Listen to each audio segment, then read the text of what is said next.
organiser les prises de parole de nos invités, vous décrire quelques conclusions fortes de ce travail. Le premier, c'est la définition, bien entendu, de la souveraineté. Donc, qu'est-ce que c'est ce concept de souveraineté? La première exception de la souveraineté, c'est l'idée d'indépendance.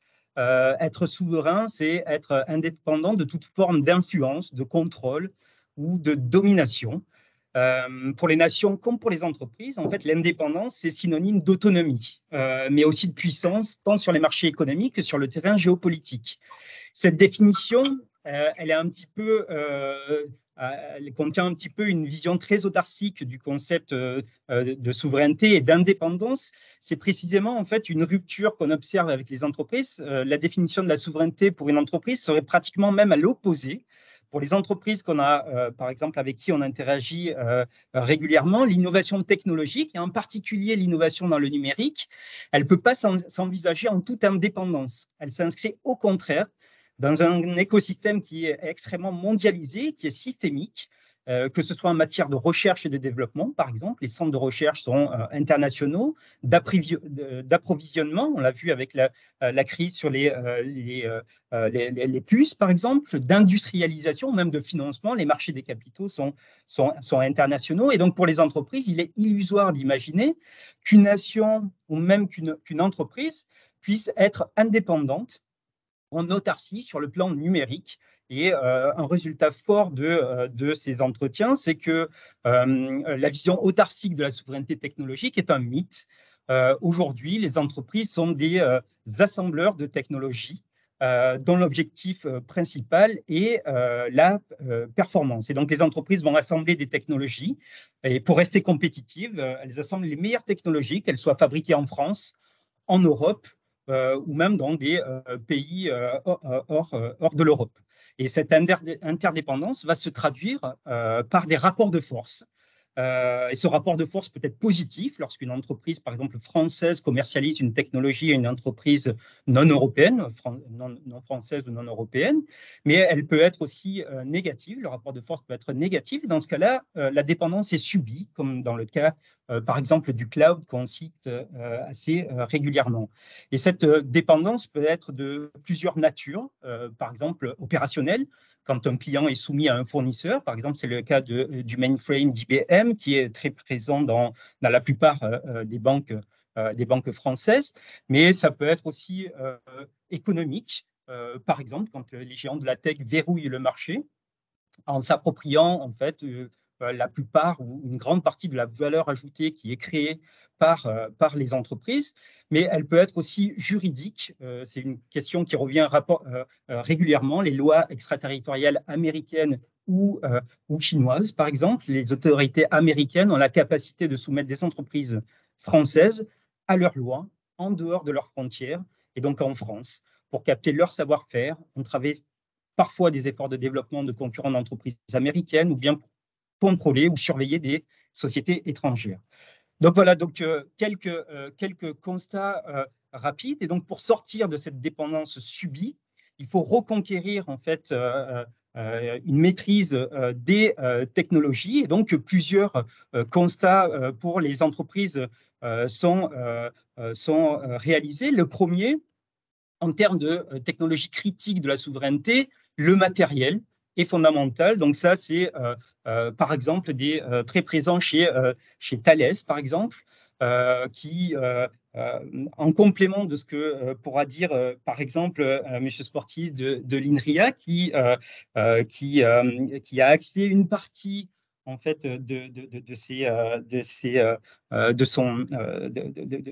une partie des idées développées sur la maîtrise des technologies logicielles.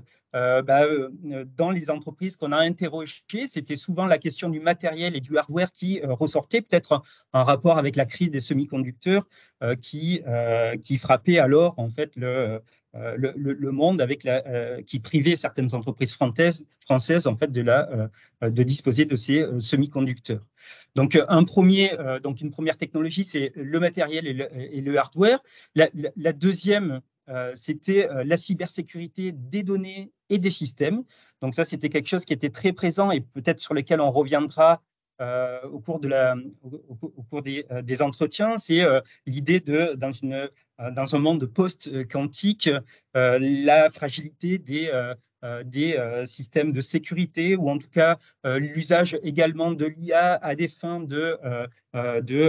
d'intrusion dans des systèmes de sécurité. Donc, il y avait tout un ensemble de… Oui, il y avait tout un ensemble de discours qui portaient autour de la cybersécurité des données et des systèmes.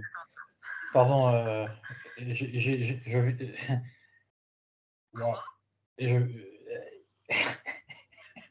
en fait, ils ont laissé le micro ouvert, il y a une centaine de personnes. Est-ce que tu pourrais verrouiller peut-être les micros des intervenants? Oui, c'est pas là. D'accord. Une troisième, c'était sur le cloud européen souverain. Donc, le marché est dominé, on l'a dit, par des grandes entreprises américaines, et l'Europe a pris un retard important dans certains champs technologiques qui sera probablement difficile de rattraper, même s'il y a une prise de conscience avec des initiatives récentes sur le cloud européen, avec Gaia-X, le PIEX, qui est un projet important d'intérêt européen commun sur le cloud, par exemple. Mais en attendant de maîtriser, d'avoir la maîtrise de ces technologies, les entreprises disent qu'il faut autoriser, bien entendu, les autoriser à travailler avec les entreprises qui leur permettent d'assurer leur compétitivité et leur performance sur les marchés. Donc, il y a des technologies sur lesquelles on sent que les rapports de force vont être beaucoup plus difficiles à rééquilibrer, mais il y a des technologies sur lesquelles des technologies d'avenir sur lesquelles le jeu n'est pas encore fait. Typiquement, les entreprises nous parlaient beaucoup de 5G, de 6G et notamment d'edge computing qui permet de décentraliser les capacités de calcul en bout de réseau et qui donne le pouvoir, ou qui rééquilibre peut-être le pouvoir d'acteurs locaux qui connaissent bien leurs clients et leur marché à rivaliser avec des entreprises de taille plus conséquente. Il y avait l'IA hybride et explicable, on va y revenir, non pas l'IA stochastique entraînée sur des données personnelles, mais une IA qui hybriderait le machine learning et le deep learning avec un système de règles, un système expert. Donc, c'était très présent également chez Thales en matière de défense parce qu'il faut des preuves d'explicabilité des résultats. Et enfin, le quantique. Alors, on a parlé rapidement d'ordinateurs quantiques, mais il y a deux autres révolutions qui sont à l'œuvre sur les capteurs et sur les communications quantiques qui permettent de délivrer, de transmettre des clés de chiffrement en utilisant les propriétés de la physique quantique et donc aboutir sur un Internet sécurisé qui est le rêve des entreprises. Donc voilà, donc une ensemble de technologies critiques sur lesquelles les entreprises ont encore un pouvoir et peuvent rééquilibrer des rapports de force. Mais pour retrouver ce rapport de force, pour établir un rapport de force avec des entreprises un petit peu plus, de taille beaucoup plus conséquente que parfois des entreprises de taille plus petite sur des marchés plus locaux. Il existe tout un ensemble de conditions qui étaient soulevées par les entreprises interrogées dans le cadre de cet observatoire. Et une condition qui était indispensable pour peser dans le rapport de force, c'était travailler en écosystème et passer à l'échelle supérieure.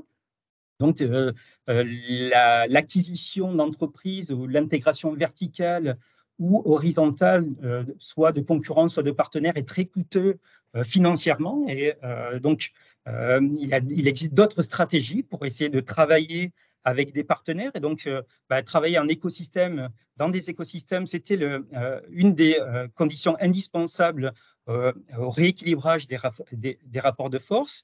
Il existait également d'autres leviers, par exemple le soutien de la puissance publique et du législateur. Donc, on le sait, donc l'innovation technologique sans le soutien des organes étatiques ça va être difficile de rééquilibrer les pouvoirs au niveau international. Et donc, la puissance publique a plusieurs facettes. pour intervenir, soit via la réglementation face aux lois extraterritoriales, par exemple, soit la régulation des marchés, on le voit avec l'Europe, soit les questions de financement et d'investissement, de formation, de prescription, de marché public, de diplomatie et de défense. Donc, le soutien de la puissance publique est nécessaire pour rééquilibrer les rapports de force et être souverain en matière de numérique. La deuxième, c'était la formation et l'acculturation. Pardon, ça a sauté. C'est pas grave, je vais continuer.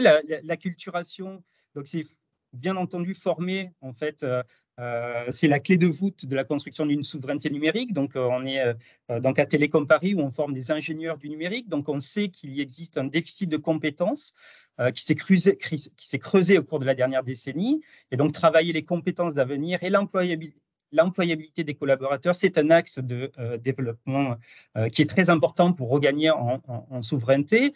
Et le dernier axe, c'est la recherche et l'innovation. Et on abordera ces questions avec Bruno Sportis de l'INRIA et André Loscruc-Pietri de JEDI. Donc, c'est un levier pour gagner cette question de la souveraineté et de rééquilibrer les rapports de force technologiques. Alors, on le sait aujourd'hui, les géants du numérique ont une capacité d'investissement et en matière de recherche et de développement qui est sans pareil par rapport à des entreprises de taille plus modeste. Et donc, cette question de la recherche et de l'innovation va être au centre en fait, des questions. Donc, voilà, Olivier, quelques éléments pour lancer le débat avec nos invités. Et donc, je te propose peut-être d'ouvrir un petit peu les discussions en interrogeant nos invités sur ces différentes dimensions, peut-être. Oui, merci beaucoup David pour cette introduction qui pose bien les enjeux, dont certains sont d'ailleurs très en résonance entre guillemets avec les questions qu'on se pose dans le secteur financier. Tu as mentionné notamment les questions de cybersécurité, les questions de matériel, d'infrastructure, de cloud aussi. Tout ça, il y a des réglementations assez récentes au niveau européen qu'on est en train de transposer au niveau français. Donc, il y a beaucoup d'échos. Je voulais peut-être, avant de passer à la table ronde, dire qu'en plus de ces enjeux-là, tu as souligné des pistes d'action, donc les leviers.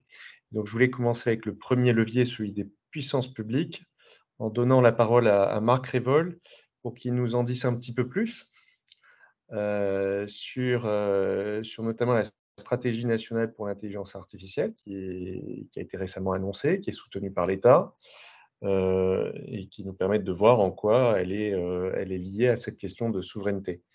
Donc, Marc, si vous pouvez peut-être juste en quelques mots présenter la DGE pour ceux qui ne la connaîtraient pas et ensuite nous exposer cette stratégie pour l'intelligence artificielle. Oui, merci Olivier. Bonjour à tous. Enchanté, ravi d'être parmi vous pour cette table ronde sur l'intelligence artificielle. Donc, pour me présenter rapidement, donc, je suis Marc Revol. Je viens de rejoindre il y a 3 semaines donc, la DGE. Donc, la DGE, c'est la Direction Générale des Entreprises. C'est une direction d'administration centrale qui est rattachée à Bercy.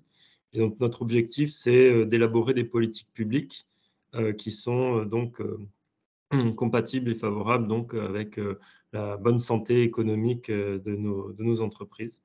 Donc voilà, c'est une direction qui doit faire un peu plus de 600 personnes. Je n'ai pas encore les chiffres, j'apprends aussi. Mais voilà, et donc un des gros enjeux que l'on a en ce moment, c'est au niveau de l'intelligence artificielle, qui est la raison pour laquelle donc, je viens de rejoindre la maison en tant que directeur de projet.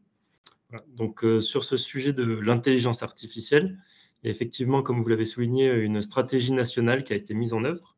En réalité, elle ne date pas d'hier. La France a été quand même assez, peut-être pas réactive parce que le sujet est quand même assez ancien, mais se mobilise assez fortement depuis un certain temps sur le sujet, suite à un rapport qui avait été commandé, donc le rapport Villani, que certains d'entre vous connaissent peut-être.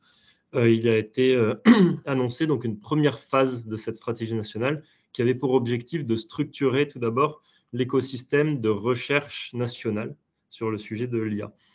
Donc, il y a vraiment eu, entre les années 2018 et 2021, 3 années qui ont été vraiment concentrées sur le sujet de la recherche.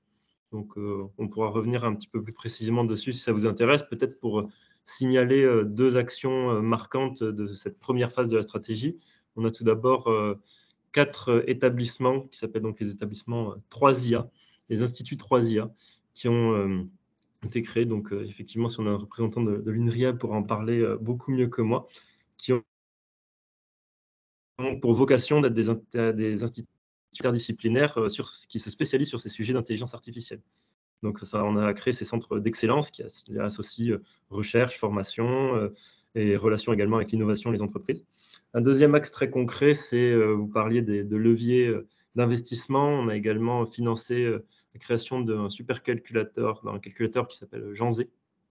Donc, pour effectuer, donc pas seulement pour de l'IA ou de l'intelligence artificielle générative ou autre, mais voilà, il y a un calculateur qui a vraiment pour vocation, pour des objets de recherche, de mettre à disposition une puissance de calcul suffisante pour des chercheurs, plutôt des chercheurs, des étudiants. Et donc, c'était quelque chose, une brique qui manquait, puisqu'on sait que l'intelligence artificielle se nourrit de données et de gros besoins de puissance de calcul. C'est des actions fortes. Donc, il y en a d'autres, mais je m'arrêterai là-dessus. Deuxième phase de la stratégie nationale pour l'intelligence artificielle, une fois qu'on a des briques de recherche qui sont solides, puisque c'est une thématique qui est très technologique, la deuxième phase, c'est vraiment la diffusion vers l'économie. Donc, comment l'économie, nos entreprises, nos services publics, tout le monde, comment toutes nos entités françaises peuvent gagner en compétitivité grâce à ces leviers, grâce à ces briques qui ont été développées dans le cadre de la première phase. Donc ça, c'est la deuxième phase qui a lieu depuis 2021, qui a été structurée autour de 3 axes initialement. Donc, l'IA embarquée, qui est donc toute la réflexion autour de ces composants de plus en plus intelligents, avec donc l'Internet des objets, la 5G. On a des composants, on a besoin d'avoir des puissances de calcul et des algorithmes d'intelligence artificielle qui tournent au plus près de là où les données sont captées. Donc ça a été voilà, toute une réflexion avec des appels à projets qui ont été lancés, on pourra revenir dessus. Deuxième axe, c'est sur l'IA dit frugale, donc comment on fait également pour développer des IA qui sont plus respectueuses de l'environnement, on va essayer de regarder au niveau de la puissance de calcul, également essayer de faire en sorte que les collectivités s'approprient ces outils d'intelligence artificielle qui sont au plus près des usagers et de leurs besoins. Et un troisième axe sur l'IA de confiance. Donc ça, vous l'avez un petit peu évoqué aussi dans votre introduction en mentionnant Thales. Donc comment faire pour que nos systèmes soient fiables, explicables et donc puissent être utilisés dans des usages industriels. Donc ça, c'était vraiment les 3 axes qui ont guidé cette deuxième phase depuis 2021. Et là, on a eu donc ce bouleversement un petit peu avec l'arrivée de l'IA générative qui est arrivée récemment avec donc ChatGPT, dont tout le monde ne fait que parler. Et donc, ce qui nous a poussé à nous réinterroger un petit peu sur la volonté de développer un 4e axe autour de ces enjeux d'IA générative, avec donc une très forte volonté du ministre Bruno Le Maire, mais qui est même portée jusqu'au président de la République, donc d'afficher la France comme leader sur ces sujets de modèles fondationnels et d'intelligence artificielle générative. Voilà, en quelques mots. Après, je pense que je ne vais pas monopoliser la parole parce qu'il y a beaucoup à dire. Ce sont les différents axes. Et derrière, je pourrais revenir un peu plus en détail si ça vous intéresse sur les différentes mesures concrètes qui découlent de ces différents axes. Merci Marc pour cette présentation synthétique des travaux donc des pouvoirs publics sur l'IA. Alors l'IA, c'est pas seulement une question de pouvoir public, hein, c'est aussi ça implique les entreprises, je dirais même en premier lieu. Donc je voudrais me tourner vers Monsieur Mazoyer. Donc, au titre du groupement des cartes bancaires CB, vous avez communiqué ces derniers temps sur la souveraineté en lien avec les paiements. Est-ce que vous pourriez nous dire un petit peu quelques mots sur les cas d'usage de l'IA dans le paiement aujourd'hui et en quoi celle-ci pourrait transformer un petit peu le monde des paiements. Enfin, là, je m'emballe peut-être un peu, mais en quoi elle a un impact et en quoi ça va poser des questions de souveraineté éventuellement ou les accroître. Oui, très bien. Bonsoir à tous. Je vais peut-être commencer par expliquer un tout petit peu ce qu'est CB, un petit logo que tout le monde connaît sur sa carte bancaire, mais dont peu de gens savent l'utilité ou l'objet. Carte bancaire, c'est d'abord un réseau de paiement français qui a été créé il y a 40 ans par les grandes banques et qui permet aujourd'hui que 85% des transactions cartes à peu près en France soient des transactions qui passent par ce réseau souverain qui permet à des commerçants français d'être payés par des porteurs de cartes françaises ou des porteurs français de cartes. C'est 2 tiers de la consommation courante des Français. C'est à peu près 80 millions de cartes en France qui sont émises par carte bancaire. C'est 15 milliards d'euros de transactions financières avec un sans contact qu'on a vu apparaître ou augmenter durant le Covid et qui prend énormément d'ampleur. Le GIE carte bancaire, c'est une petite organisation qui a pour objectif en fait d'animer, de sécuriser, de développer, d'innover, de fixer toutes les normes qui permettent à l'écosystème des paiements en France, les paiements par carte, de bien fonctionner. Les cartes que vous avez dans votre portefeuille sont aujourd'hui des cartes qui sont dites co-badgées, c'est-à-dire que vous y trouverez, en tout cas de façon très majoritaire, le logo de CB et le logo d'une autre marque, qui est souvent Visa ou Mastercard. Et donc ces cartes que l'on appelle co-badgées, finalement, quand vous payez en France, ça utilise le réseau carte bancaire, dont je rappelle le côté souverain évidemment de la chose. Et quand vous payez à l'international ou sur des sites internet internationaux, vous allez payer avec l'autre marque, hein, donc Visa ou Mastercard. Bon, ça c'est pour l'explication un petit peu de ce qu'est carte bancaire, qui est encore une fois, assez méconnu, même si la quasi-totalité des Français connaît ce petit logo. Et tout le monde dit carte bleue, alors que la marque carte bleue n'existe plus depuis une vingtaine d'années. L'IA dans ce contexte-là, elle est utilisée de façon très présente et très régulière, et en particulier pour sécuriser les transactions. On a un système au sein de carte bancaire qui permet en 1/10 de seconde, en fonction de la transaction du porteur de la carte, du montant de la transaction, de l'heure de la transaction, du type de bien qui est acquis, souvent sur des sites internet, de dire en 1/10 de seconde, de dire au commerçant s'il a besoin de demander une authentification forte du paiement. Voilà un exemple d'utilisation très clair et qui fait baisser, qui fait chuter drastiquement le taux de fraude que l'on peut avoir sur les cartes. Ça fait plusieurs années qu'on le fait. L'IA dans notre domaine, c'est particulièrement important, c'est particulièrement pertinent dès qu'on a des volumes élevés, de l'information structurée, et l'industrie du paiement fait pas exception à ça. Donc ça nous permet évidemment de regarder tout ce que l'on peut faire autour principalement, encore une fois, de la détection et de la réduction de la fraude. Ça permet d'avoir une expérience client qui est beaucoup plus fluide, parce que pour un commerçant, dès qu'on va demander à un client d'avoir une authentification forte, vous savez, c'est le fait d'être obligé de passer par son téléphone portable pour entrer un code ou pour s'authentifier. Évidemment, ça a tendance à faire baisser le taux de concrétisation des achats. Donc les commerçants sont en général assez frileux par rapport à ce type de transaction. Il faut un arbitrage entre le risque de perdre le client et la fraude. Mais l'IA permet d'accélérer terriblement ça et de ne le faire que quand c'est strictement nécessaire ou conseillé. Et puis on aura également demain sur les paiements B2B, cette fois-ci de l'utilisation de l'IA pour de la réconciliation automatique autour du paiement, de la facture et tout ce que l'on peut imaginer. Voilà, il y a beaucoup de choses au niveau des paiements, et l'IA, d'abord on l'utilise depuis longtemps, et je pense que c'est pas prêt de s'arrêter. On va évidemment continuer à maximiser ce recours à l'intelligence artificielle.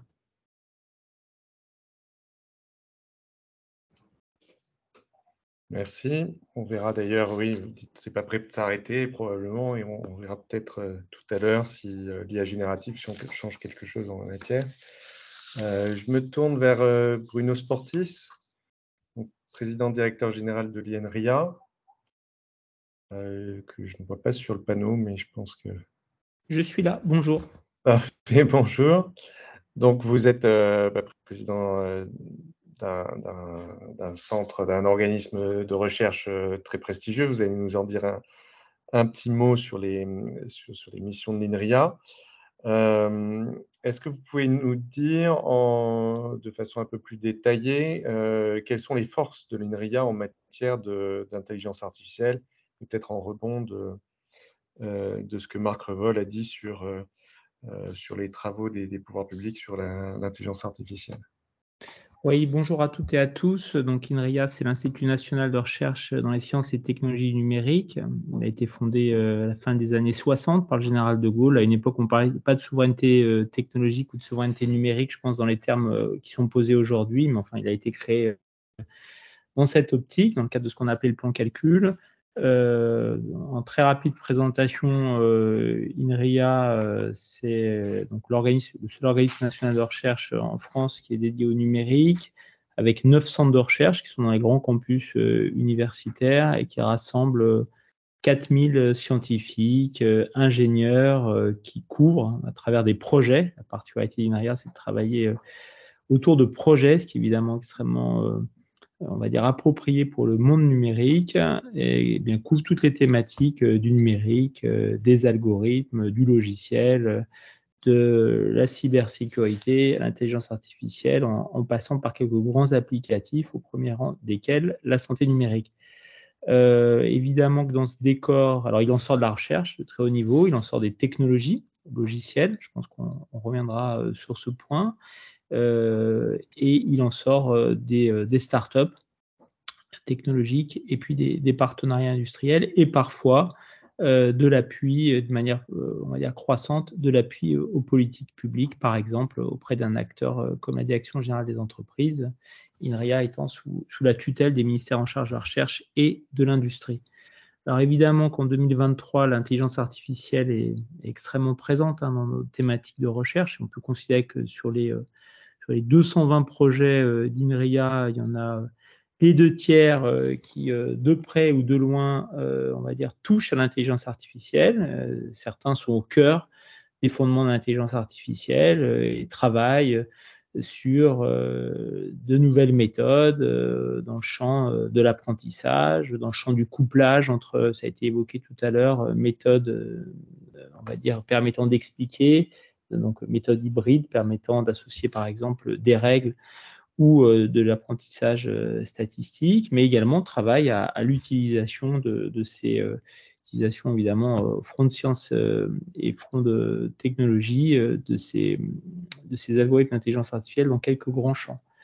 INRIA a par ailleurs un rôle dans le cadre du plan intelligence artificielle qu'a évoqué Marc, puisqu'il est en appui de l'État sur la coordination du volet recherche du plan intelligence artificielle, dont Marc a rappelé à la fois l'historique et puis les actions en cours qui sont engagées, qui montrent qu'il y a une très forte mobilisation du monde académique, les universités, les écoles d'ingénieurs, les organismes nationaux de recherche dans ce domaine, avec un champ qui couvre la formation, la recherche, le transfert, on va dire, pour aller vers l'impact économique.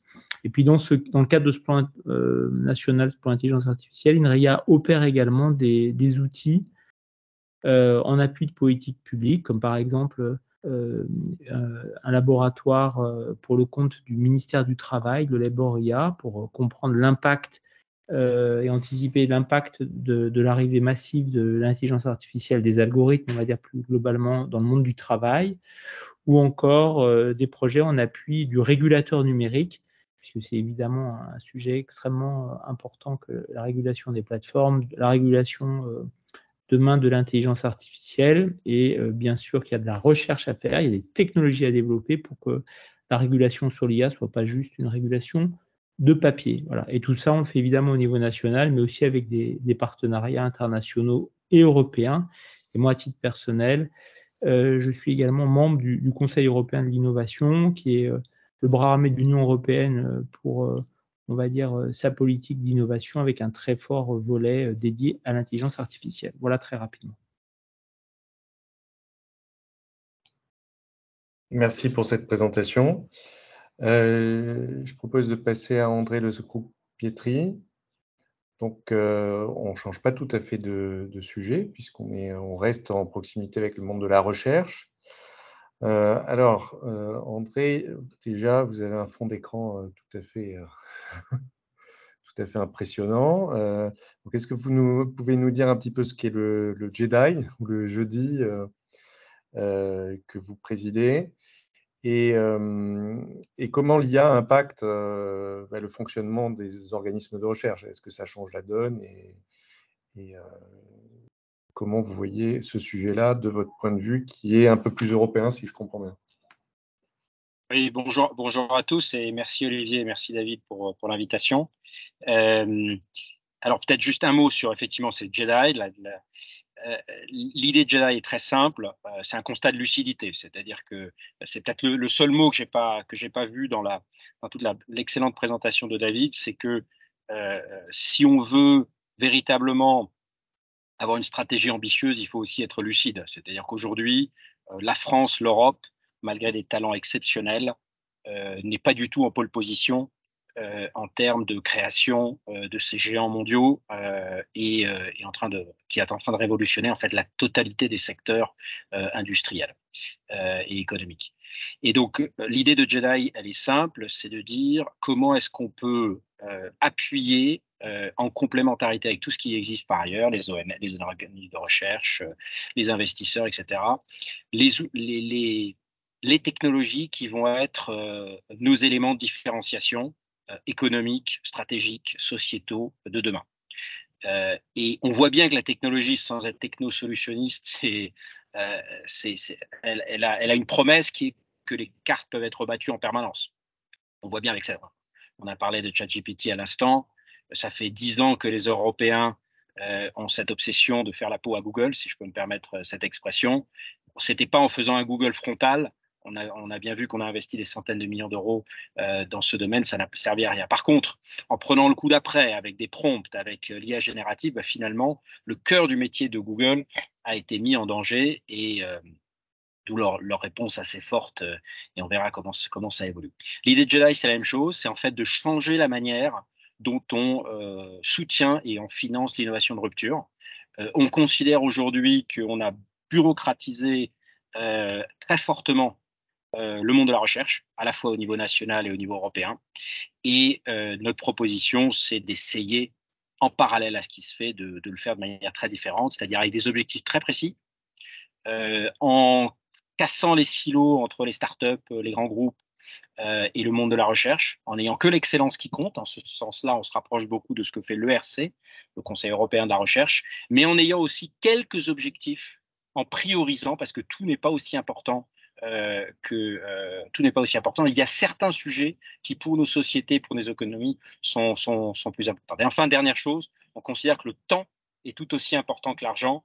Et j'avoue que là-dessus, il y a une certaine impatience parmi. Donc aujourd'hui, on est à peu près 5000 personnes qui participent, certains très ponctuellement, certains de manière très active dans Jedi.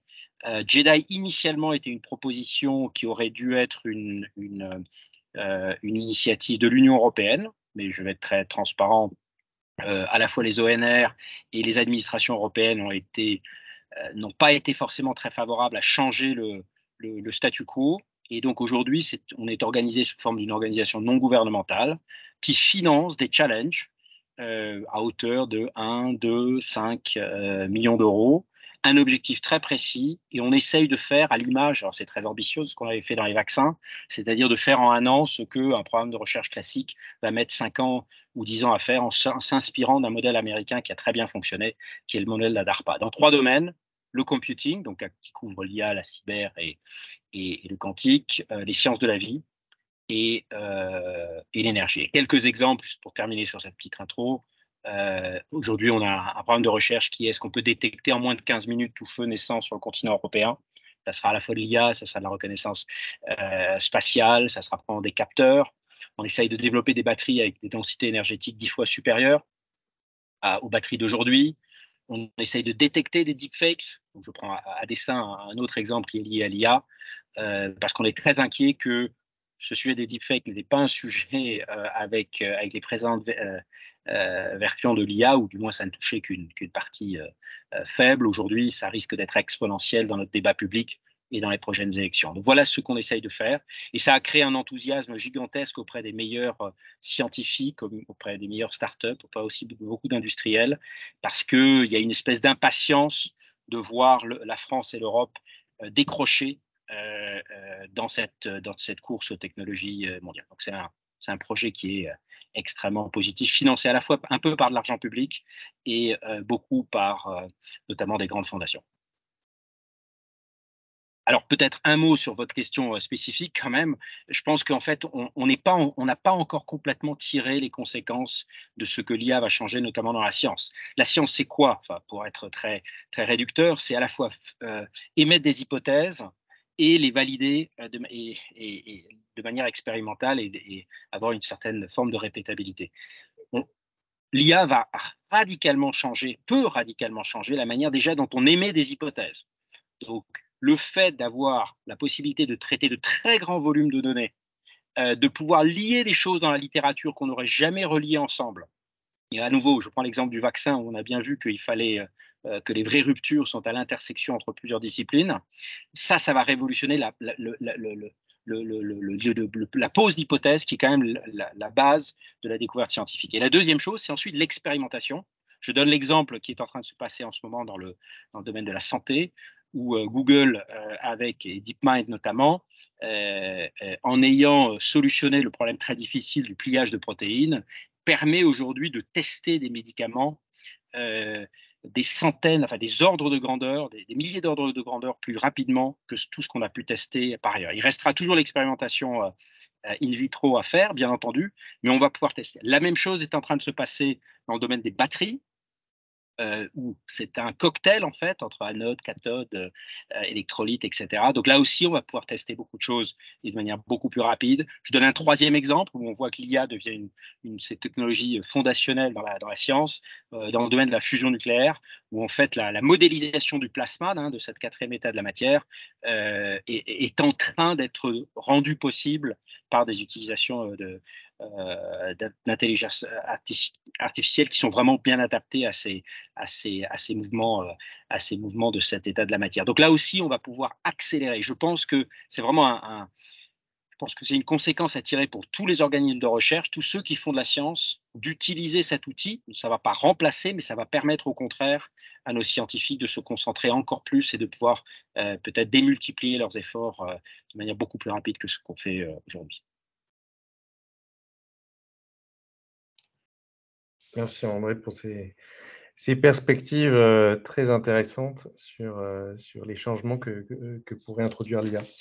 Je voudrais revenir, et David, n'hésite pas aussi à intervenir si tu souhaites, mais peut-être maintenant sur la question des liens entre IA et souveraineté, en revenant peut-être vers Marc Revol. Marc, donc vous avez décrit un petit peu le panorama global des programmes lancés par l'État, y compris le DRNRAX. En quoi ces programmes ont-ils été conçus ou en quoi vont-ils nous aider alors à rester souverain, donc maître de notre destin, peut-être pas en autarcie, si j'ai bien compris l'introduction de David, mais en quoi ils sont conçus pour nous permettre de rester, de conserver une certaine souveraineté dans la matière. Oui, tout à fait. Donc, effectivement, cette notion de souveraineté est assez cœur dans les réflexions qui ont guidé l'élaboration de cette stratégie. Souveraineté qu'on pourrait prendre sur beaucoup d'aspects. Donc, c'est pour ça que j'ai bien aimé l'introduction qui commençait à ébaucher quelques aspects. On en a beaucoup. Je continue à en découvrir encore en arrivant. Notamment, vous parliez de la souveraineté, c'est l'indépendance, mais la souveraineté, il y a aussi une notion, je pense, en tout cas, à travers l'état de maîtrise aussi sur ce qui se passe, sur les enjeux de l'intelligence artificielle. Donc, il y a cet enjeu-là, et c'est un aspect que je n'ai pas évoqué en introduction, mais en parallèle de cette stratégie qui est plutôt offensive, on a également, et ça a été un petit peu évoqué par Bruno Sportis, l'aspect plus défensif de régulation, qui est aussi la deuxième jambe sur laquelle on s'appuie pour essayer de rester souverain dans notre utilisation de l'intelligence artificielle. Donc, si on prend déjà l'aspect souveraineté sous l'angle un peu le plus évident, qui est qu'aujourd'hui, dans l'intelligence artificielle, quand on pense intelligence artificielle, on pense surtout aux géants du numérique qui sont plutôt américains et qui ne sont pas européens.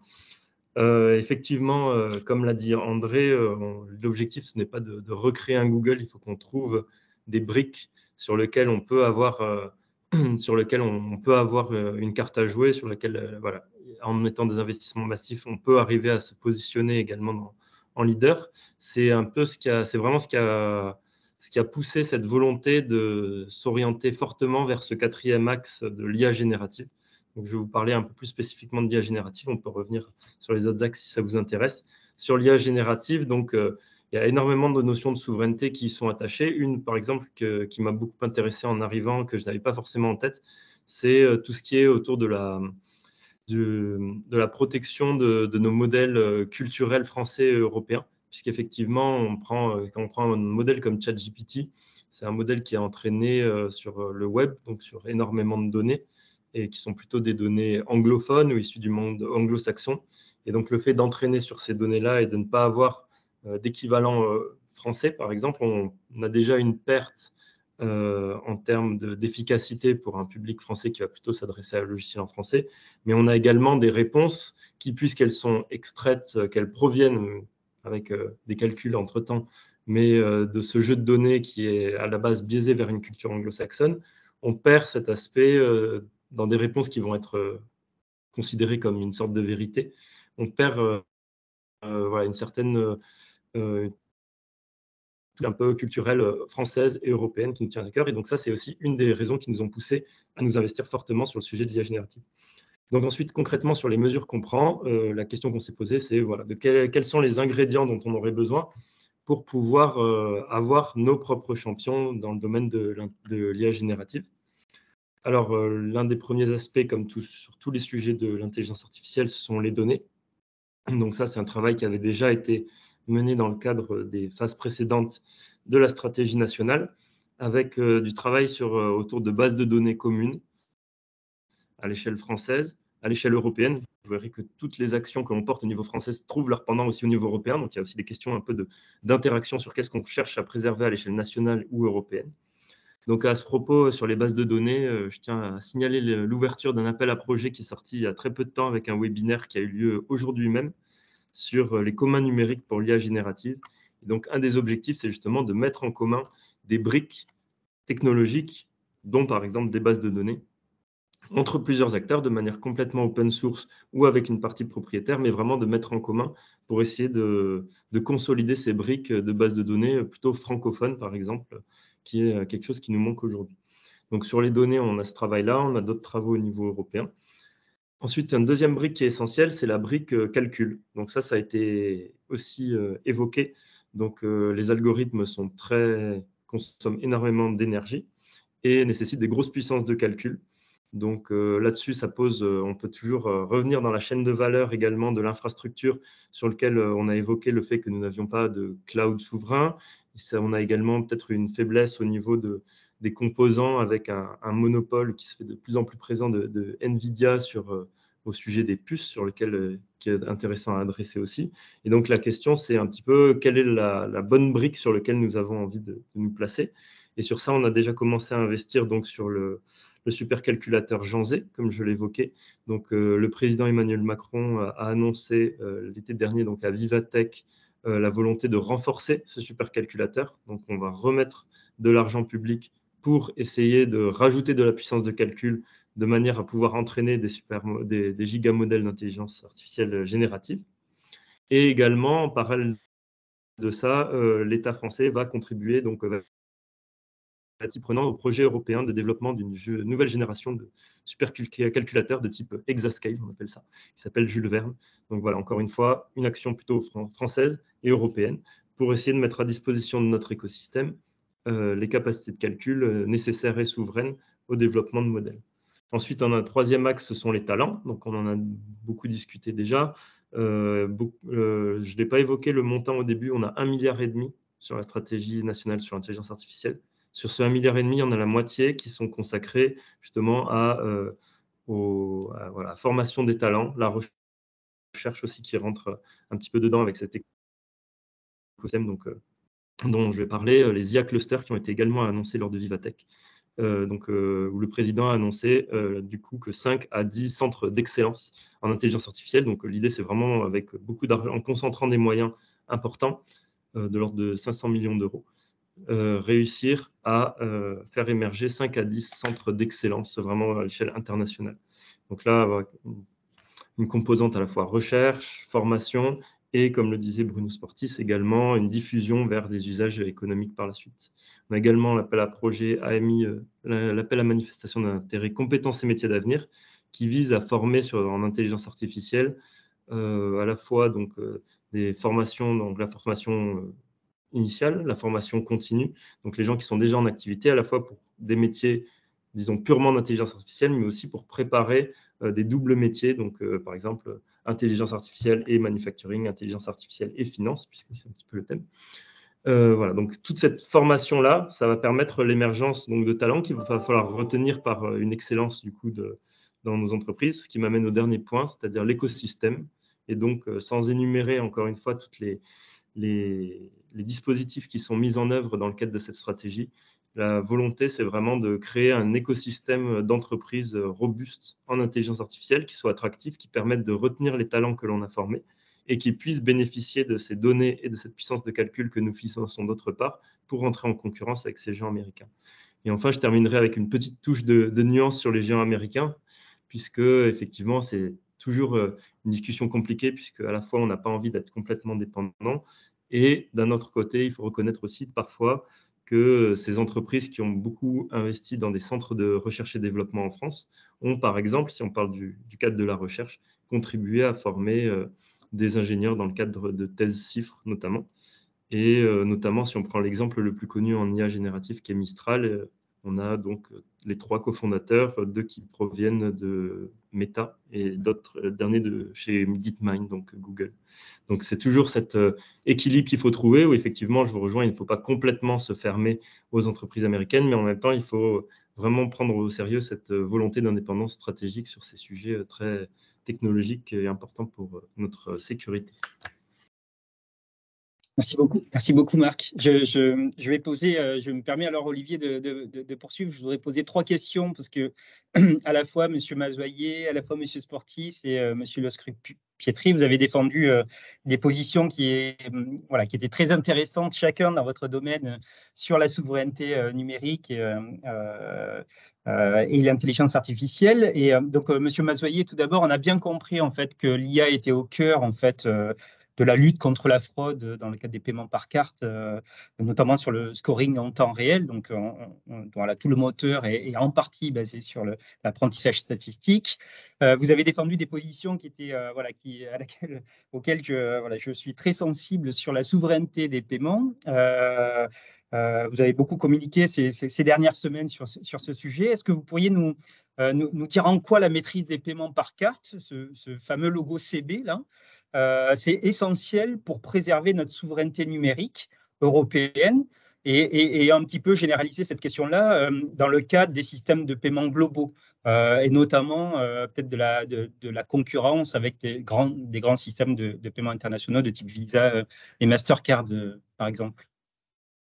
La carte bancaire est née en 1984 de la volonté finalement des grandes banques et du gouvernement de renforcer la souveraineté dans le domaine des paiements. Donc c'est véritablement ça qui a animé la création de ce système des paiements. Donc on n'a pas forcément aujourd'hui le souvenir, mais la France a été vraiment le leader en matière de technologie sur la carte à puce. C'est Roland Moreno qui a inventé la carte à puce en 1974. Les premières cartes à puce, c'est d'abord à piste magnétique, c'était quelques années avant. Et puis après, on a eu les premières cartes qui ont été diffusées par les banques. On a été le premier pays à avoir le système de code PIN à 4 chiffres derrière une carte à puce. Et donc, c'est quelque chose qui a toujours animé les paiements par carte. C'est quelque chose qui a toujours animé la communauté, la souveraineté française. Ça, c'est le premier point de départ. Donc, c'est quelque chose qui est, j'allais dire, génétique dans le système des paiements en France. La deuxième chose, c'est qu'on assiste à une numérisation, une digitalisation des paiements de façon assez forte, et c'est ça qui tire aussi l'usage de plus en plus de ces technologies. Pourquoi? Parce que les paiements par cash, qui représentent aujourd'hui 50% des paiements en France, hein, quand même, il faut garder ça en tête. Les paiements par cash, c'est -6 à -7% par an. Alors, un petit peu moins depuis la reprise de l'inflation, mais c'était à peu près ça la décroissance. Le chèque, qui représente encore aujourd'hui 1 milliard de transactions, à peu près 1 milliard, 1 milliard 100, c'était 4 milliards il y a 6 ou 7 ans. Donc on voit bien la décroissance du chèque. Et chaque fois que c'est plus un paiement en cash ou un paiement en chèque, c'est souvent aujourd'hui un paiement en carte. Donc on voit que cette digitalisation est favorable, en tout cas en France, à la carte. Il y a d'autres pays qui sont déjà passés sur une autre technologie que j'évoquerai juste après. Ce paiement digitalisé amène justement à ce que les entreprises les plus innovantes s'intéressent à ce système des paiements, parce que derrière, quand vous avez une trace digitale, vous avez de la data, et donc vous avez une utilisation qui en est faite. Traditionnellement, dans les pays qui n'ont pas on appelle ça un scheme national comme carte bancaire, c'est Visa et Mastercard qui dominent le marché. En France, on a le scheme national qui est le plus puissant d'Europe et qui, comme je le disais tout à l'heure, concentre encore 85% des transactions cartes qui sont faites en France. Ce qu'on voit arriver de plus en plus, c'est, vous avez peut-être été vous-même utilisateur de cela, c'est l'utilisation de votre téléphone portable, de votre smartphone, dans lequel vous avez digitalisé votre carte bancaire et qui vous permet de faire un paiement. Ça reste un paiement carte, mais vous n'avez plus besoin de sortir votre carte et vous utilisez votre smartphone. Demain, ce que l'on va voir arriver, ce sont les mêmes systèmes, mais où à la place d'utiliser votre carte, digitaliser votre carte dans votre téléphone, dans votre smartphone, vous le ferez à partir de simplement en ayant rentré votre RIB, votre IBAN, et ça générera immédiatement un virement instantané chez le commerçant ou chez votre créancier. Et on voit bien que ces technologies, que ce soit ce que j'évoquais à travers Visa, Mastercard, mais également ces technologies, profitent aux grandes sociétés technologiques. Carte bancaire, aujourd'hui, c'est un groupement qui permet de s'assurer que les données que vous avez sont traitées en France par les banques françaises ou par leur représentant qui est la STED, qui est l'organisme qui permet de faire toutes ces transactions. J'évoquais le niveau de fraude. Il faut savoir que dans l'industrie des cartes bancaires, vous avez à peu près, sur 10 000 opérations, vous en avez un peu plus de 5 qui sont fraudées. Les chèques, c'est un peu plus de 7. Et carte bancaire CB, c'est moins de 3. C'est-à-dire que grâce à l'usage que j'évoquais tout à l'heure, on a réussi, l'usage de l'IA, on a réussi à faire baisser les niveaux de sécurité et de fraude. Il y a quelques années, il a été tenté de faire l'équivalent du GIE carte bancaire à un niveau européen et de se dire il est important que les paiements en Europe soient sécurisés et soient souverains selon un système. La Russie avait son propre système de paiement et quand Visa et Mastercard ont décidé de couper les flux paiement en Russie, eh ben, les Russes continuent à payer avec un équivalent de GIE carte bancaire en Russie. En Chine, c'est pareil, vous avez un équivalent qui vous permet de payer. Et aujourd'hui, les Russes qui ne peuvent plus utiliser des Visa Mastercard utilisent le système chinois pour payer dans les autres pays. Donc on voit bien l'intérêt. Je disais, il y a quelques années, on a essayé de faire un équivalent GIE carte bancaire à un niveau européen entre les principaux pays et ça a échoué. Ça a échoué parce que les points de départ et les visions sur l'utilisation de la carte ne sont pas du tout les mêmes d'un pays à l'autre. Vous avez des pays qui ont déjà complètement abandonné la carte bancaire pour passer à ces systèmes de wallet, hein, ce que j'évoquais tout à l'heure, le paiement par smartphone. C'est le cas par exemple de la Belgique ou des Pays-Bas. Et puis, les poids des schemes nationaux ne sont pas du tout les mêmes selon les pays et on va dire que la capacité d'action ou d'ingérence des Visa et Mastercard dans les pays est assez différente, assez hétérogène. Il y a des pays qui sont aujourd'hui très très liés à Visa et à Mastercard. Et finalement, l'Europe a décidé, dans une logique de souveraineté, d'aller dans un système de paiement par wallet, hein, donc vous avez peut-être vu dans la presse, puisque le nom a été annoncé ces jours-ci. Ça s'écrit WERO, je ne sais pas encore si ça se prononce Wero ou Vero. Mais en tout cas, c'est le nom qui a été choisi pour ce système de wallet qui permettra en fait de concurrencer les systèmes comme PayPal, par exemple, que tout le monde connaît, qui vous permettra de payer sur des sites Internet en faisant des virements instantanés, qui vous permettra de faire un virement de compte à compte entre deux personnes à l'intérieur d'un pays ou en transfrontalier, ou qui vous permettra de payer chez les commerçants. Donc on voit bien il est important d'avoir la maîtrise de ces systèmes de paiement quand on est un pays ou un groupe de pays. Nous, on l'a compris depuis des années. Aujourd'hui, carte bancaire fait de la résistance, on va dire comme ça, en France par rapport aux deux géants que sont Visa et Mastercard. Il fait de la résistance parce que les moyens évidemment déployés par ces grandes multinationales et les niveaux de capitalisation sont tels que c'est difficile de lutter sur le très très long terme. Mais néanmoins, l'habitude des Français et avec un petit peu d'explication de ce qu'est carte bancaire, ce que je fais un petit peu devant vous ce soir, ça permettra de renforcer ce réflexe-là et de bien comprendre l'importance de cette souveraineté dans les paiements pour la France et pour l'Europe. Merci beaucoup. C'est très clair. Donc, sans maîtrise en fait des infrastructures pour le paiement, il n'y a plus de transactions économiques. Enfin, possiblement en tout cas, en cas de désaccord avec des grands schemes internationaux. Donc, merci beaucoup, Monsieur Moisier. C'est très clair. Monsieur Sportis, vous avez défendu aussi dans la presse la relation entre la souveraineté numérique et la maîtrise des technologies, enfin, des infrastructures logicielles. Donc, on disait en introduction, Thales plutôt défendait la partie hardware et donc la partie un petit peu matérielle. C'est une vision qui est très complémentaire. Est-ce que vous pourriez développer en fait pourquoi en fait il faut une maîtrise des infrastructures logicielles pour être souverain? Est-ce que vous pourriez développer un petit peu cette idée et en quoi l'INRIA nous aiderait à être plus souverain sur les infrastructures logicielles? Oui, merci. Non, il y a évidemment, comme vous l'avez souligné, il n'y a pas d'opposition parce que bien sûr que la dynamique de souveraineté numérique, de souveraineté technologique, elle est fondée sur une maîtrise des filières d'approvisionnement, sur une vision sur la dynamique du matériel, des processeurs, qui ont leur propre dynamique d'innovation, on va dire le champ de l'électronique pour le dire rapidement. Ce à quoi vous faites référence, c'est juste qu'il faut maîtriser toute la couche et que dans cette couche, il y a la couche d'intelligence qui est donnée par les algorithmes et par toute la pile logicielle.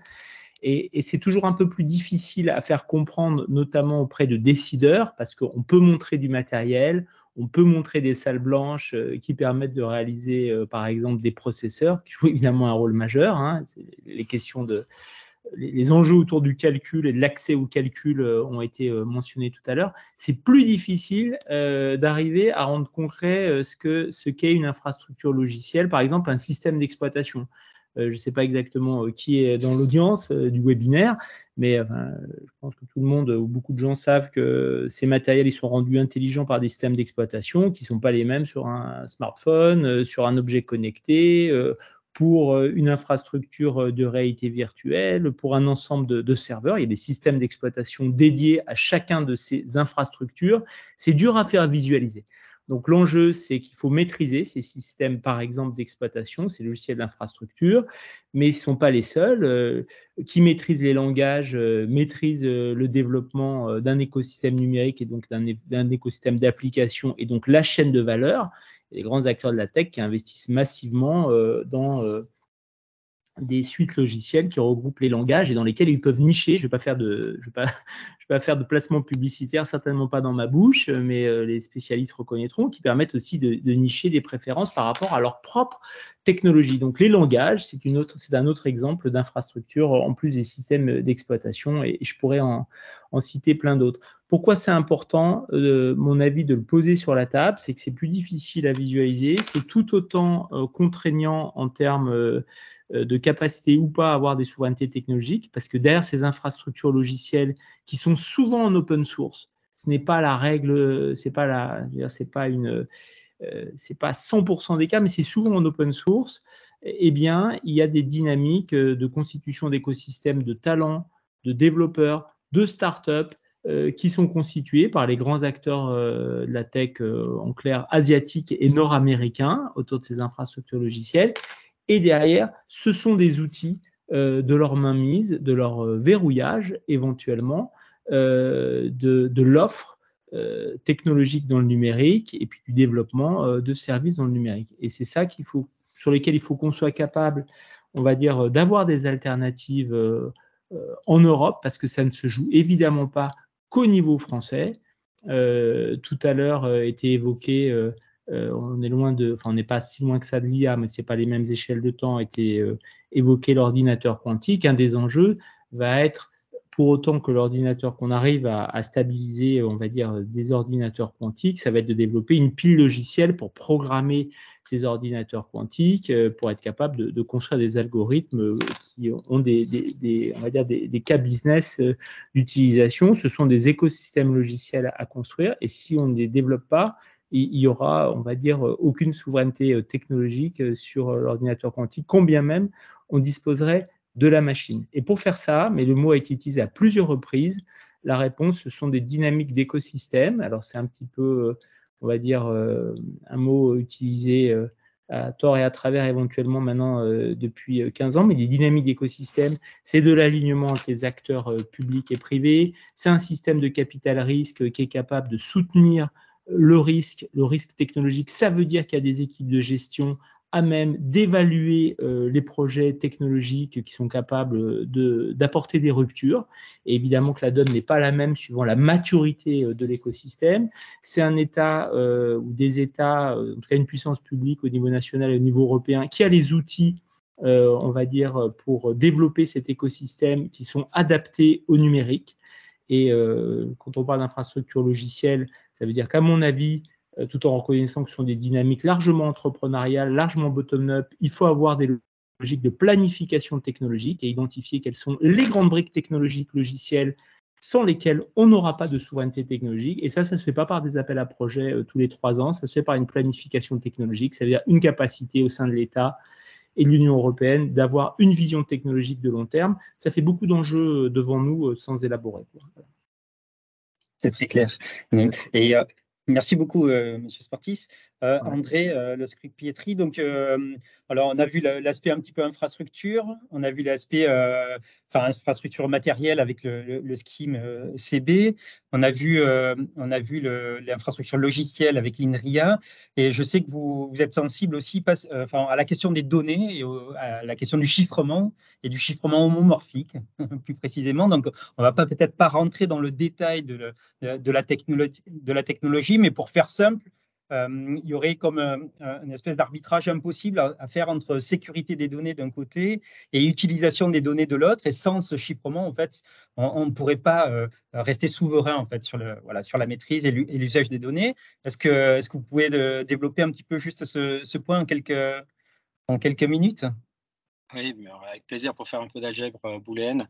Non, il y a eu plein de choses très intéressantes qui viennent d'être dites.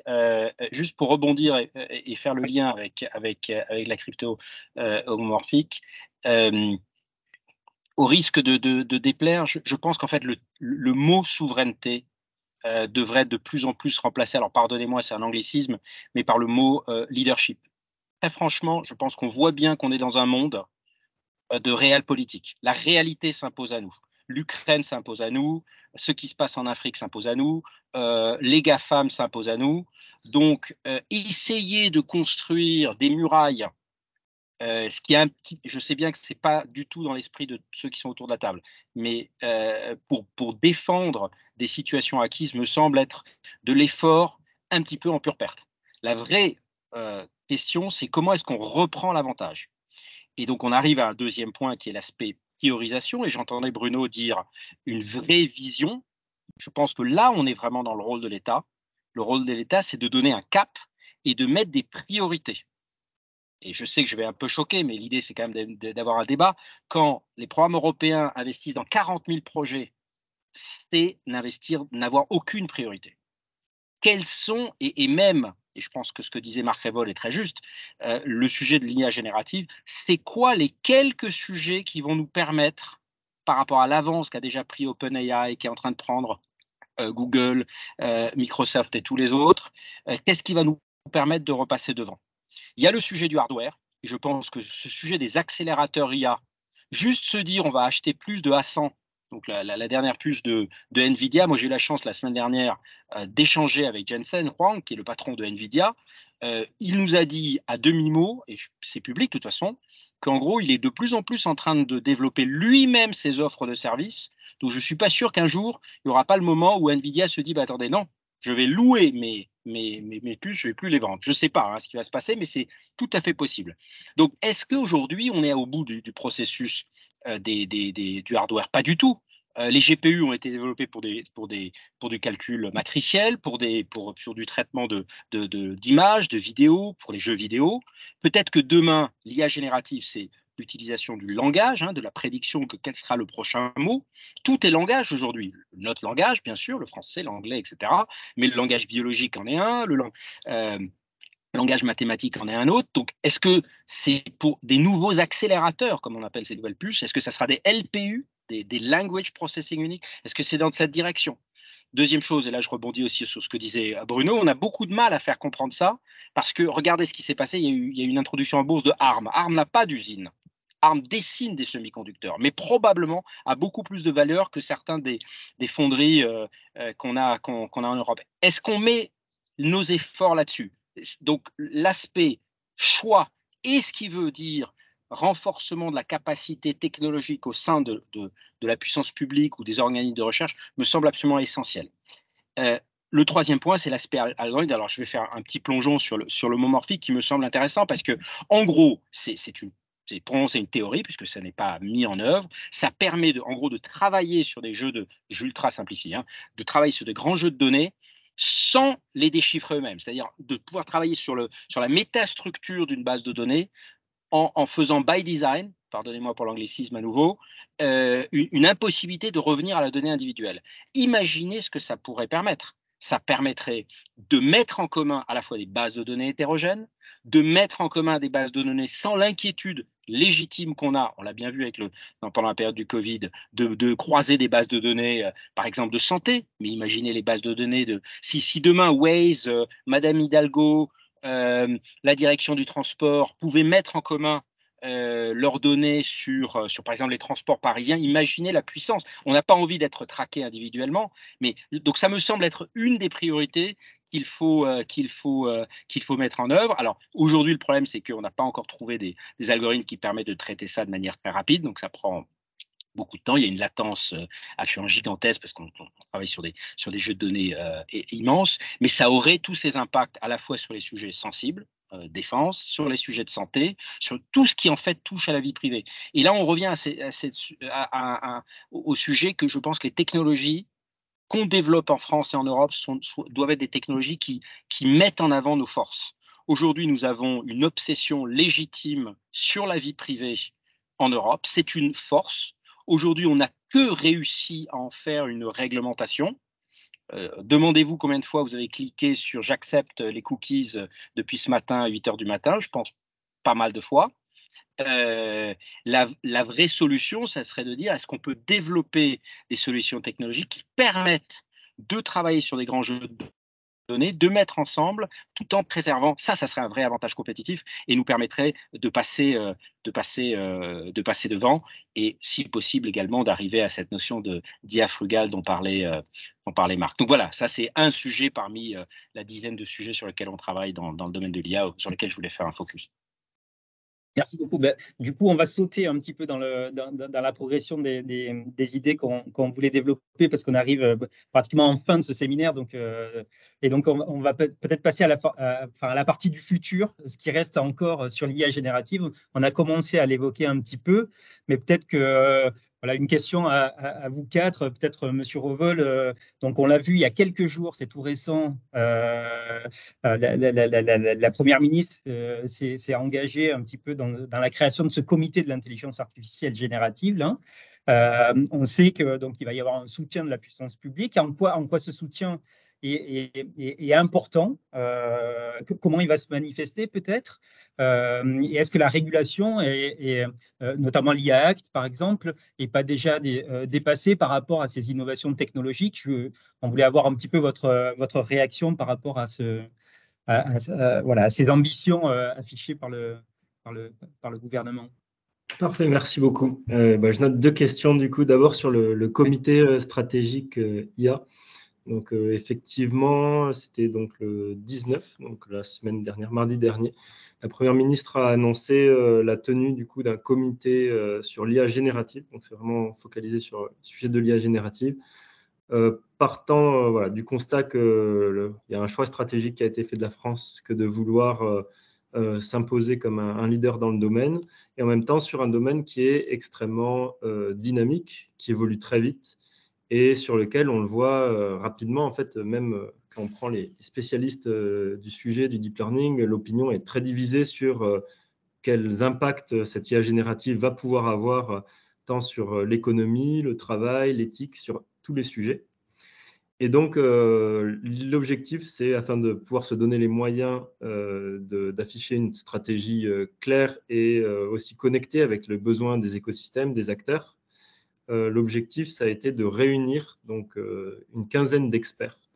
Donc, il y a vraiment cette volonté que les décisions de stratégie qui vont être mises en place par le gouvernement vont s'appuyer sur des experts du sujet. Donc, vous pourrez retrouver la liste en ligne des experts.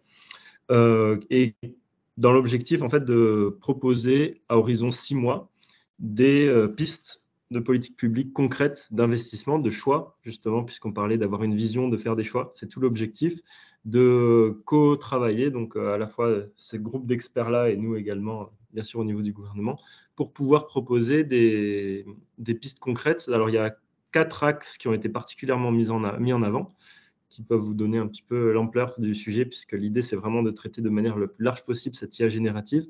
Donc, tout d'abord, c'est réussir à avoir une offre souveraine. Donc là, encore une fois, sont abordés tous les sujets qu'on a évoqués sur la puissance de calcul, les données, toute cette maîtrise de la chaîne de valeur hardware comme software de l'IA générative. Donc ça, c'est un sujet fort. On a également le sujet de la régulation qui a été également évoqué. Donc, je vais parler d'un mot de l'IA Act juste après, donc je ne m'épanche pas trop dessus. Également, tout le lien entre IA générative et culture. Ça, c'est un sujet qui est aussi extrêmement fort. Le respect du copyright. On a énormément de débats qui ont lieu à juste titre sur justement une IA qui serait en mesure, justement, en ingurgitant une grande quantité de texte, de s'approprier finalement la composition ou l'esprit d'un auteur ou d'un peintre sans qu'il y ait de royalties en face. Donc, voilà, quelle est la bonne façon un petit peu de traiter ce sujet sans, encore une fois, en préservant les capacités d'innovation. Et enfin, voilà, une réflexion un peu générale sur un petit peu plus d'ordre économique, macroéconomique, sur les impacts en termes d'emploi, d'économie. On a vu les premiers rapports de McKinsey et autres qui parlaient donc d'impact en termes d'emploi, d'impact sur le PIB. Donc voilà, un peu faire nous aussi notre propre étude sur quels secteurs seront touchés, dans quelle mesure, et essayer de mieux comprendre les différents enjeux qui vont toucher les différents ministères sur ce sujet. C'est vraiment un comité interministériel, donc sur une durée de 6 mois. Donc ça, c'est pour le comité. Voilà. Si vous avez d'autres questions, d'ailleurs, n'hésitez pas à me joindre suite à cette réunion. Ensuite, on revient sur le AI Act. Alors, peut-être juste pour revenir un petit peu sur la philosophie de ce texte. Donc, déjà, j'espère qu'il n'est pas encore dépassé alors qu'il n'est même pas encore, il n'a pas encore été négocié au niveau de l'Europe. Ce serait dommage. Donc, l'objectif qui est ambitieux, c'est que ce texte soit avant tout un texte de protection. Donc, je reprends encore une fois cette définition initiale de la souveraineté, où on parlait d'indépendance. Il y a encore une fois, je le souligne, cette notion de maîtrise. Je retrouvais justement pour préparer un petit peu une des définitions de souveraineté numérique que j'ai trouvée, puisque, encore une fois, c'est un terme qui est défini à toutes les sauces.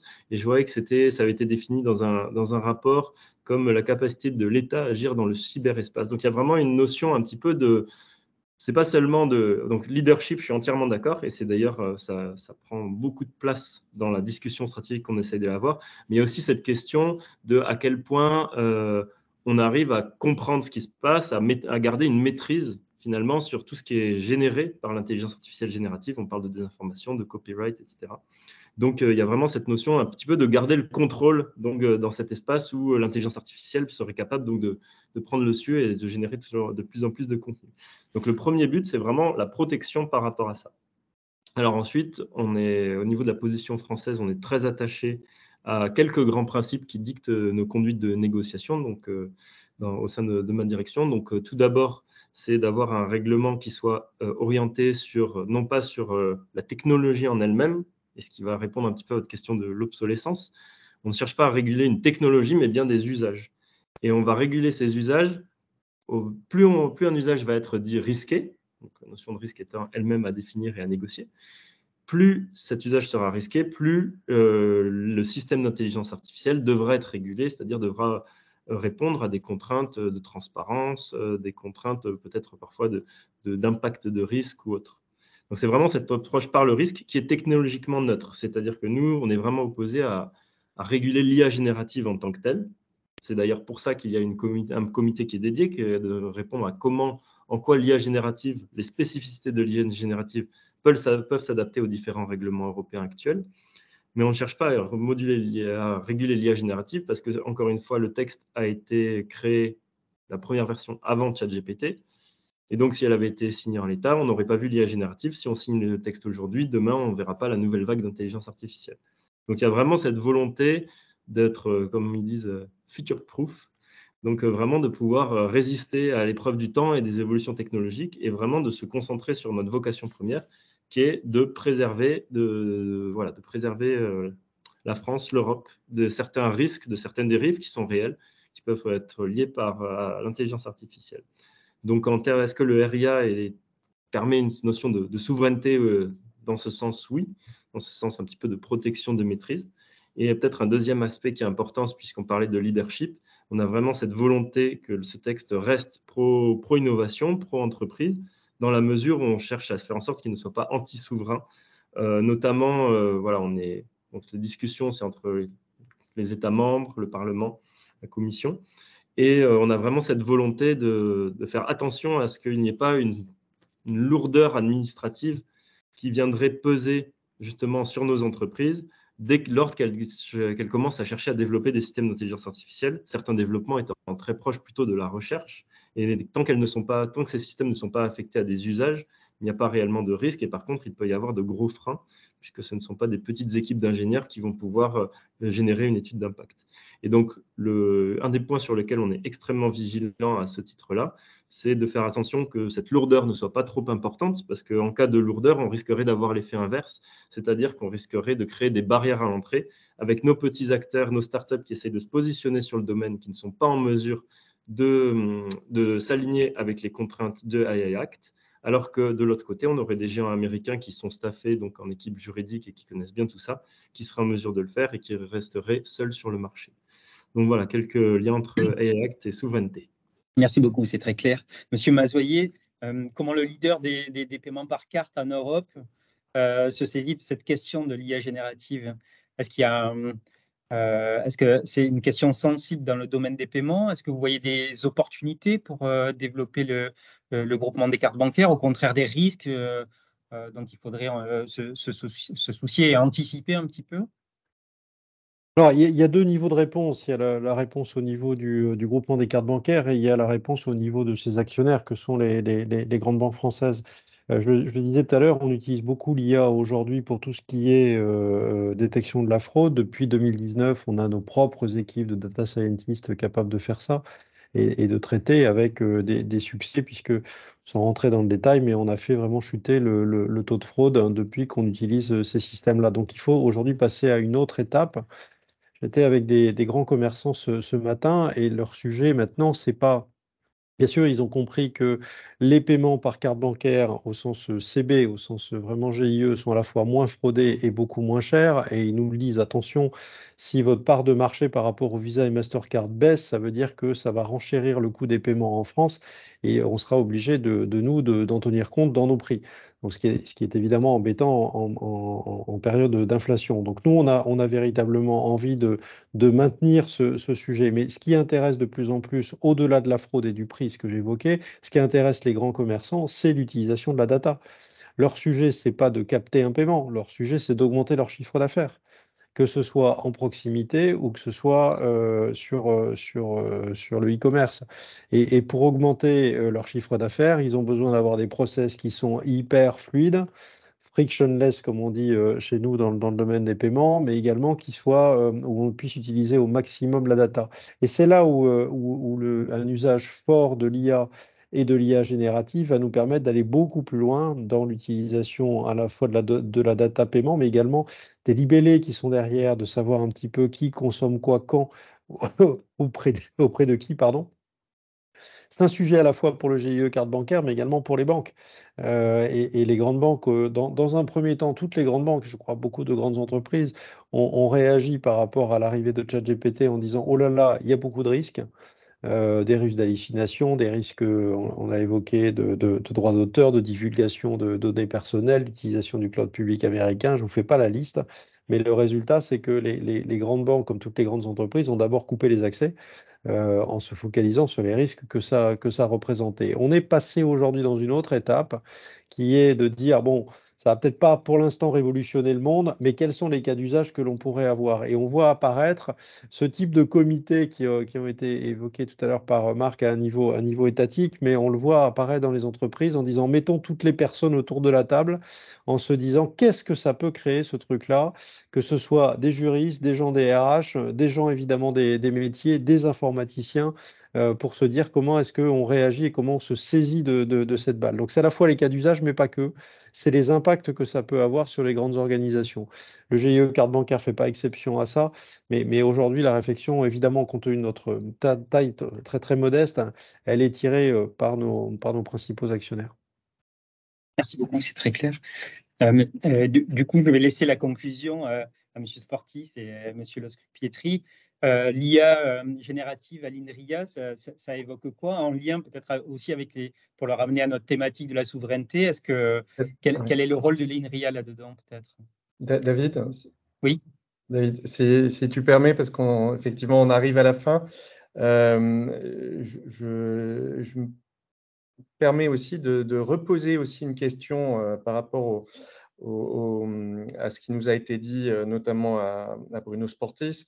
Mais je voudrais faire le lien entre ce que Marc Revol a dit sur le programme d'IA, notamment sur l'IA générative. Donc, si je résume et si j'ai bien compris, un supercalculateur mis à disposition de l'écosystème, et c'est ça qui m'intéresse, c'est quel écosystème pour finalement pour entraîner des gigamodèles. Donc, ce que je comprends en filigrane, mais vous me contredirez si je me trompe, Marc, c'est donc qu'il y a dans la stratégie l'idée de faire un modèle concurrent d'IA générative, ce qui est assez ambitieux.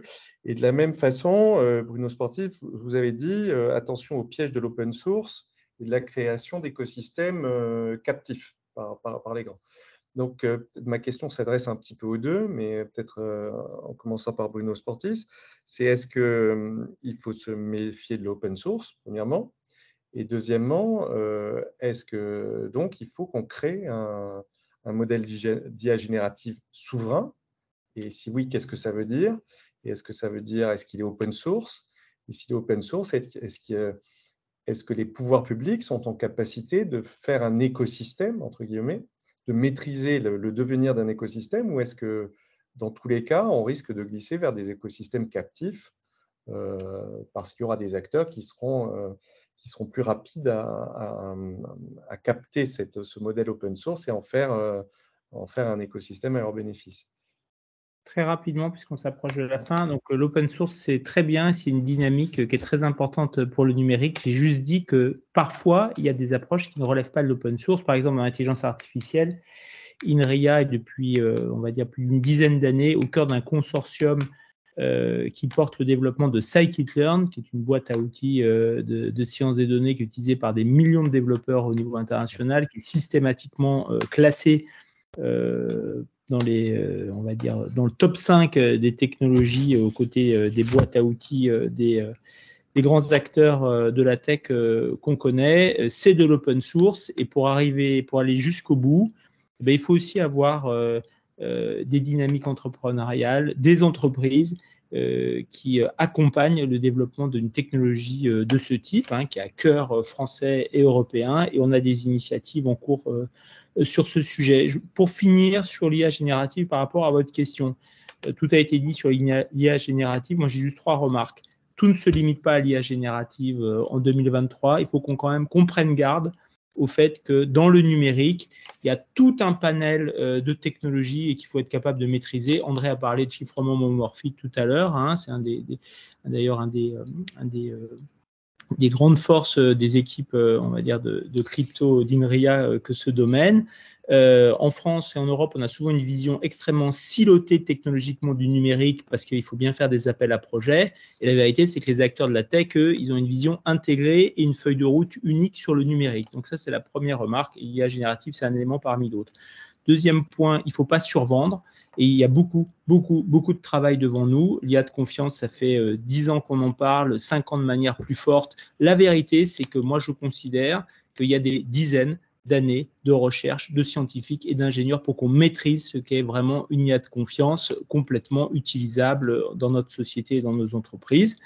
Et évidemment qu'il faut s'y mettre dès maintenant. Et j'ai un dernier message d'action. Je ne sais pas encore, je renouvelle ce que j'ai dit, qui est parmi l'audience, mais quand on parle d'écosystème, ça veut dire qu'il faut, pour arriver à garantir des éléments de souveraineté numérique, il faut qu'on ait de la mobilité, il faut qu'on ait de la mobilité publique et privée, il faut qu'on ait des structures conjointes entre les entreprises et le monde de la recherche publique, où c'est là qu'est en train de se construire les technologies de demain, pas celles pour faire le MeToo de la bataille en cours, mais celles qui vont remettre en cause éventuellement la situation verrouillée qui est la nôtre actuellement dans le numérique. Si les entreprises ne vont pas bosser avec la recherche académique aujourd'hui, elles seront toujours à la traîne des révolutions technologiques que portent les acteurs américains et asiatiques.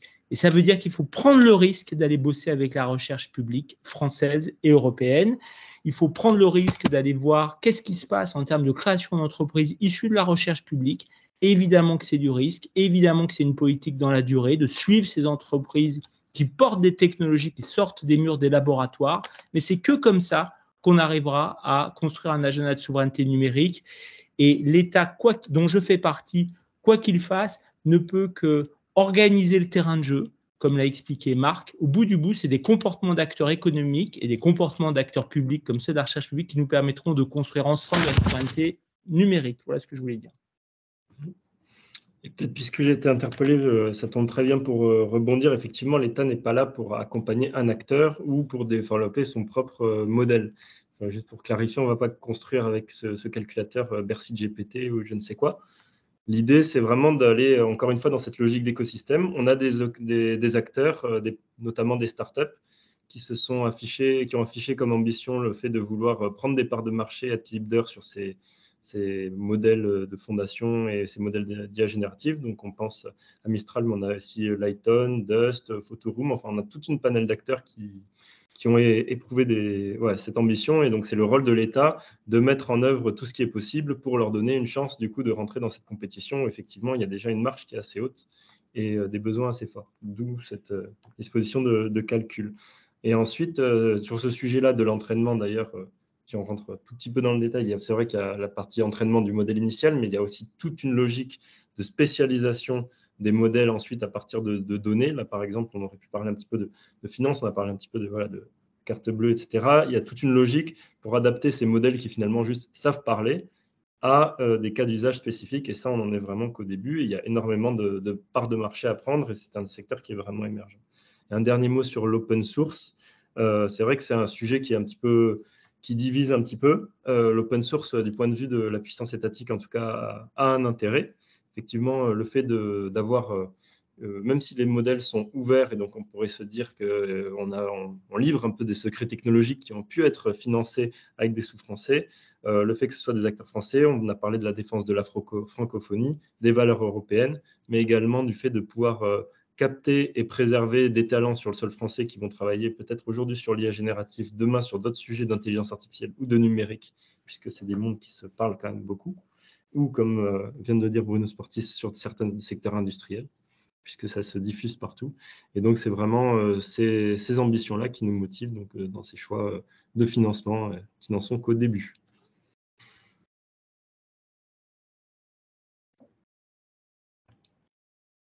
Merci beaucoup. Merci beaucoup, Marc. Peut-être une dernière réaction, André, avant la clôture de. Oui, je vois que je suis à moins 4 minutes, donc peut-être quelques mots pour rebondir. Alors, sur les histoires de comité, pardonnez-moi d'être un petit peu espiègle, mais j'ai quand même l'impression que quand on a un problème en France, soit on crée un fonds, soit on crée un comité. Est-ce qu'on a véritablement évalué ce qui est sorti du rapport Villani? Je crois qu'on sait quand même à peu près tous quelles sont les priorités. On en a parlé tout à l'heure. On sent bien qu'il va y avoir un impact majeur dans le domaine de l'efficacité des entreprises, avec un risque majeur que ceux qui utilisent l'IA générative pour certains de leurs process laissent quasiment sur place leurs concurrents. Donc, quand j'entends 6 mois, je me dis, on n'a pas encore compris la rapidité. Je vous rappelle qu'il y a 8 mois, il n'y avait pas de ChatGPT. Donc, je pense qu'on n'a pas encore pris la mesure qu'on n'est plus dans un monde où le plus gros mange le plus petit, mais où c'est le plus rapide qui va laisser sur place le plus lent. J'ai envie de croire à l'IA Act, mais pardonnez-moi, mais le track record, pour parler comme des investisseurs parleraient, que je ne suis pas, montre qu'on n'a pas encore réussi dans beaucoup de cas en Europe à faire des choses rapides et agiles. Donc je veux bien qu'on mette tous nos efforts sur ça, mais j'ai envie plutôt de dire expérimentons un maximum. Et je vais faire une image. Beaucoup d'entre vous ont vu le film Oppenheimer. Alors c'est un peu dramatique parce que ça concerne la bombe, mais je rappelle quand même que c'est Albert Einstein, pacifiste convaincu, qui en 1939 a mobilisé le président Roosevelt en disant les nazis sont en train de réfléchir à utiliser, ils ont mis un blocus sur l'uranium tchèque, ils regardent les sujets d'eau lourde, etc. Il faut qu'on investisse là-dessus. Si nous ne maîtrisons pas les dernières technologies, d'autres nous l'imposeront. Et je donne un exemple pour ouvrir peut-être sur une note positive. Nous avons des élections européennes en 2024. Alors, je ne sais pas si certains s'en désintéressent complètement, mais je pense que c'est quand même des élections importantes. Les Américains ont leurs élections en novembre prochain. Voilà une opportunité, peut-être aussi, parce que ça c'est mon dernier point, je pense que ces sujets-là n'auront un engouement national et citoyen que si on amène un maximum de nos citoyens et pas juste une petite élite qui comme nous, trouve très sexy de travailler sur la cryptomomorphique, mais pardonnez-moi, mais les élections européennes, on va probablement assister à un déferlement de deepfake générés par l'IA générative. Le sujet de la désinformation, le sujet de la vérité, le sujet en fait de la discussion dans l'espace public, c'est quand même la base de nos démocraties. Il y a une opportunité de faire en sorte que l'IA ne soit pas juste vue comme une menace sur la vie privée et autres, mais peut-être quelque chose qui peut réenchanter notre modèle démocratique. Et je ne suis pas naïf ni idéaliste en disant ça, mais je pense que là, on a une opportunité, non pas dans 6 mois, mais demain, la semaine prochaine, de lancer des grands programmes de recherche sur est-ce qu'on peut détecter en temps réel des deepfakes, est-ce qu'on peut créer des avatars, parce qu'aujourd'hui, ces élections européennes sont encore 27 élections nationales, où il y avait un fameux candidat, qui avait utilisé des avatars, mais aujourd'hui avec l'IA générative, on peut faire de la traduction, mais aussi de la stimulation en fait, d'une manière de parler comme si vous étiez un candidat allemand, danois, tchèque, etc. Donc il y a une opportunité de créer aussi une espèce d'opinion publique européenne dont on voit bien qu'aujourd'hui, elle est totalement fracturée et c'est ce qui crée aujourd'hui cette entropie entre les différents pays européens. Donc là, je pense qu'il y a une utilisation très concrète, très technologique, très scientifique, mais aussi très sociétale. Et je pense que c'est là où l'Europe et la France et l'Europe peuvent vraiment montrer leur différence et leur vraie souveraineté. Merci beaucoup, Olivier. Si tu veux conclure, peut-être. Non. Écoute, non, je crois qu'on va y laisser à André le mot de la fin parce qu'il était tout à fait, il était parfait pour une ouverture. Donc, il me reste à remercier tous les participants pour ces échanges, ce débat. Je vois que on a passé 1h30. On a l'impression peut-être d'avoir effleuré un certain nombre de sujets importants, mais on reste sur sa fin pour beaucoup de points. Moi, j'ai quand même retenu une certaine convergence d'approche sur l'importance à la fois d'aller vite, de fonctionner en écosystème et d'utiliser un petit peu les atouts qu'on a, on a en France, et notamment les atouts de la recherche. David, je ne sais pas si tu veux rajouter un point. Non, c'est très bien. La conclusion est très bien. Eh bien, écoute, il nous reste à remercier tout le monde. Oui. Et puis, peut-être donc à clôturer ce webinaire en attendant peut-être la prochaine édition des lundis de l'IA. Merci à tous. Un grand merci à tous.